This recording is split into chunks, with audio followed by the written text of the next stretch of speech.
Vous avez déjà eu l'impression que votre corps vous jouait des tours? Bienvenue dans le monde étrange des symptômes psychosomatiques. Ce n'est pas seulement dans votre tête, mais votre tête y joue clairement un rôle.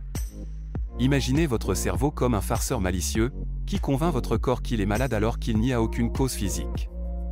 Le stress, l'anxiété ou la dépression peuvent se manifester par de réels symptômes physiques, maux de tête, maux de ventre, voire fatigue.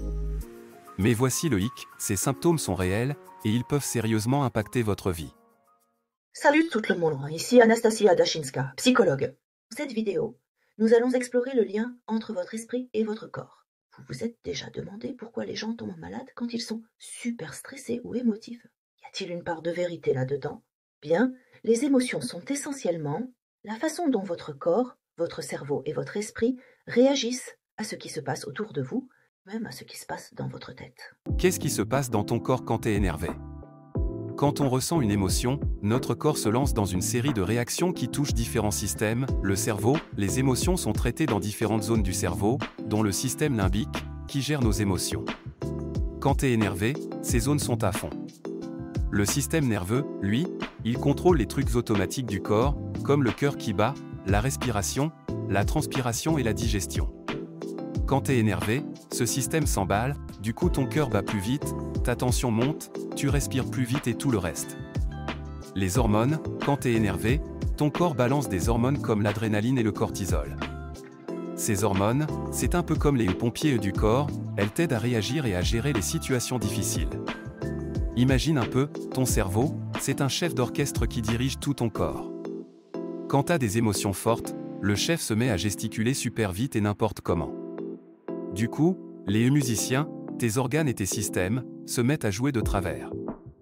En général, les émotions qui durent pas, comme la joie ou la peur, c'est pas trop grave pour la santé.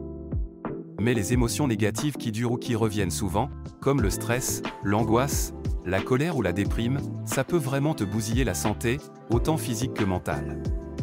Ce qui se passe, c'est que ton cerveau et ton corps prennent l'habitude de réagir avec du stress, et ça dérègle tout le reste. Par exemple, si tu te cognes toujours au même endroit, ça finit par faire mal, non? C'est pareil pour l'intérieur. La peur, par exemple, ça peut te donner des crampes et te détraquer le ventre. Et si tu as des situations qui te font peur plusieurs fois par jour, ton corps n'a jamais le temps de se détendre et de récupérer. D'un point de vue scientifique, il n'a jamais été prouvé que le foie est seul responsable de la colère, la thyroïde, des maux non exprimés et les problèmes de peau de l'anxiété. Il n'y a aucune preuve que si vous ne dites pas quelque chose, vous aurez forcément mal à la gorge. Ou si votre patron vous met en colère, vous aurez bientôt des problèmes de foie. C'est un mythe. Réfléchissez à comment cela pourrait fonctionner. Même la façon dont ton corps se tient change avec l'intensité, la durée et la fréquence du stress. Ta posture commence à refléter une protection musculaire inconsciente, c'est-à-dire qu'il y a une série de contractions musculaires. Comme chaque zone se serre en réaction au stress, il y a une série de changements qui peuvent causer des problèmes musculaires, squelettiques ou même dans tout le corps.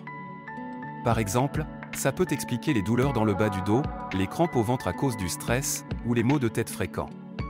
Les émotions positives, par contre, ça se sent dans le corps comme une chaleur qui se répand partout. C'est parce que la circulation sanguine s'active et le cœur bat plus vite. Mais là, pas de muscles qui se contractent comme avec le négatif. Au contraire, tous les muscles se relâchent. Il y a plein de théories, et les scientifiques cherchent encore les réponses exactes à comment les émotions se transforment en maladie. Mais on sait déjà que les émotions peuvent affecter notre santé.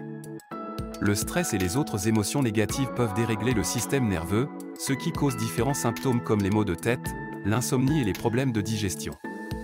Le stress chronique affaiblit le système immunitaire, ce qui nous rend plus vulnérables aux infections.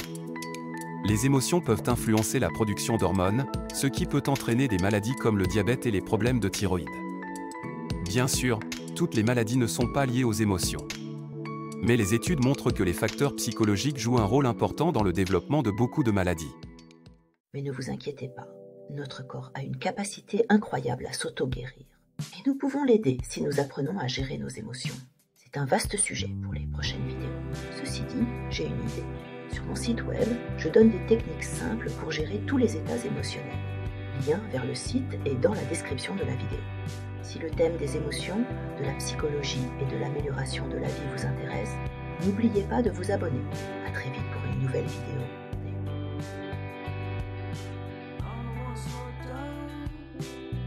wanna speed up.